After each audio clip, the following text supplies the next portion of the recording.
விழுப்புரம் மாவட்டத்திலே பெரிய கால்வாய்னு சொல்லக்கூடிய நந்தன் கால்வாய் தாங்க இப்போ நம்ம வந்திருக்கோம். சுமார் 200 வருஷத்துக்கு முன்னாடி ஆங்கிலேய காலத்தில் கட்டப்பட்ட கால்வாய் என்றும் சிலர் 2ஆம் நந்திவர்மனால் வெட்டப்பட்ட கால்வாய்னு சொல்றாங்க. இந்த நந்தன் கால்வாய் திருவண்ணாமலையில் ஆரம்பிச்சு விழுப்புரம் மாவட்டம் பனமலைப்பேட்டை ஏரி வரைக்கும் வருதுங்க. சுமார் 38 கிலோமீட்டர் தூரம் இந்த கால்வாய் பயணிக்குது. இந்த கால்வாய் மூலமா 120 கிராமங்களுக்கு உயிர் நாடியா விவசாயத்துக்கு தண்ணீர் கிடைக்குதுன்னு சொல்றாங்க. மழை காலங்கள்ல இந்த கால்வாயை பார்க்கவே அவ்வளவு அழகா பசுமையா இருக்குங்க. இந்த கால்வாயில முக்கியமான ஒரு விஷயம் இருக்கு. அது என்னன்னு பாருங்க. இந்த நந்தன் கால்வாயோட சிறப்பே இங்க இருக்க இந்த மாதிரியான கிணறு வடிவங்கள் தாங்க.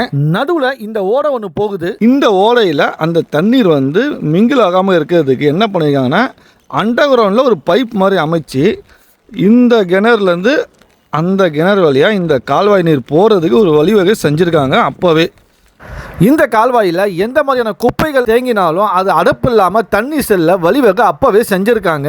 நந்தன் கால்வாய் குழு நண்பர்கள் மற்றும் விவசாய நண்பர்கள் ஒன்று சேர்ந்து இந்த நந்தன் கால்வாயை தூர்வாரணும் அப்படின்னு ஒரு கோரிக்கையை முன் வச்சாங்க. பல வருட போராட்டத்துக்கு பிறகு சென்ற வருடம் இந்த நந்தன் கால்வாய் தூர்வாரப்பட்டது. இதன் பயனாக இந்த வருடம் பார்த்தீங்கன்னா இந்த நந்தன் கால்வாயில தண்ணி அதிக அளவு செல்கிறது. மக்களும் மகிழ்ச்சியா இருக்காங்க. இந்த நந்தன் கால்வாய் விழுப்புரம் மாவட்டத்தின் பொக்கிஷம்னு சொல்லலாங்க.